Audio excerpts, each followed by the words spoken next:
આજે મારી મમ્મીને એક વાત કેવી છે. મમ્મી રોજની કેટલી રોટલી બનાવો? 10,000 ક્યારેક 12,000 રોજની ગાયને કેટલી રોટલી ખવડાવી છો? ક્યારેક 1,000 2,000 3 10 ગ્લાસ રોટલી આવે.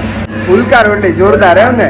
ગાય આપણી માતા કહેવાય, તેને આપણે દરરોજ આપણામાંથી એક ભાખરી કે રોટલી ખવડાવવી જ જોઈએ. લોકો કઈ રીતે આપી શકે કે એને કદાચ 500 રોટલી કોકને ખવડાવી હોય, 1000 રોટલી ખવડાવી, 5000 રોટલી ખવડાવી, તો આપણે શું કરી શકીએ એ લોકો માટે? ગાય માટે રોટલી જોતી હોય તેને હું 3 રૂપિયામાં પહોંચાડીશ. બરાબર, અમે 5 રૂપિયામાં રોટલી વેચી, પણ ગાય માટે જે વ્યક્તિ ખરીદી કરે છે ને એને અમે 3 રૂપિયામાં આપશું. તમારી પાસે સમય નથી, તમારી પાસે કાંઈ નથી, તો પણ અમને કહેજો, અમે તમારી પાસે પહોંચાડી દઈશું રોટલી.